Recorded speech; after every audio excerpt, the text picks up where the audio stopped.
Hey everybody, Brian Gallagher here, back again for another episode on our YouTube channel. It's my brand new office. I hope you like the brick wall and TV. It's really kind of cool for me to finally have an office space of my own. As many of you know, I recently moved to Georgia and I've been all over the house trying to sit down and do some really good work.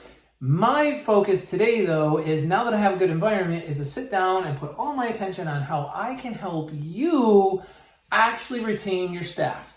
Actually do a better job of hiring, retention, recruitment, longevity, however you want to look at it. Because there is a mechanism you can employ that is going to reduce your need for having to put more ads out there, recruit more people, and keep, trying to fill this revolving door, if you will. That is a complaint that we've been hearing from a lot of people, and here's what you can do about it. Consider two things. One, an employment ladder. Look at each and every entry-level position you have and map out the ladder of progression that somebody could go through if they came in that position and really excelled and got promoted, and then really excelled and got promoted. How would the position look as the posts look as they moved up the ladder? How would the job duties and roles, responsibilities, and accountability look? How would that match up with each post, each position? So that would be their hat, right? And third, how would you manage that? How would you monitor? How would you hold in accountability? That would be the status sheet. That would be the post statistics. That would be the position or department metrics. So company metrics, department metrics are measurements of the results of a whole. Individual statistics are the measurements of performance of an individual. So make sure that your company ladder defines the position, has all the duties, roles, responsibilities well established, well laid out, and how they're all going to be measured, how the results of those actions will add up into a product. And the fact is, the employee is not coming to exchange time for money. They're coming to exchange product for compensation. You're purchasing their abilities, their skill sets to produce a higher level of products, a higher level of production. Now the employee's like, well, sounds a lot like you're asking me to come in here and work harder and longer for you when I could go take the easy peasy job down the street. Well, the funny thing is, with the easy peasy job, you're going to be there so long, you're going to get bored, you're going to get disgruntled, you're going to start poking on your neighbor, and you're going to end up leaving and getting another job. Here, you're going to constantly be respected for who you are as a person. You're going to constantly be validated for what your skills and abilities are as a professional.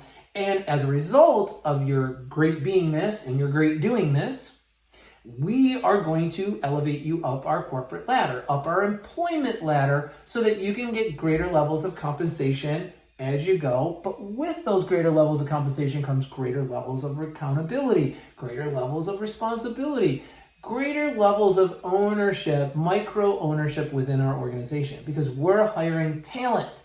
I am not hiring a worker. I am hiring a talented individual whom I want to see flourish and prosper within our organization.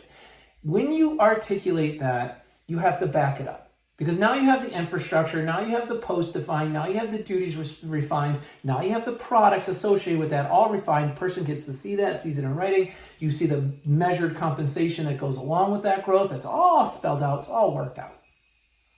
Magic ingredient. The magic ingredient to success is education. If you don't have an ongoing learning management system embedded within your practice that is going to ensure compliance, consistency, efficiency, and high productivity of deliverance of their products, because of their abilities and skills are growing, expanding, flourishing, and prospering, then you won't have staff retention. People want to feel invested in. People want to be acknowledged for who they are as a person, as I said earlier, but validated for what they're able to do in their performance on their post.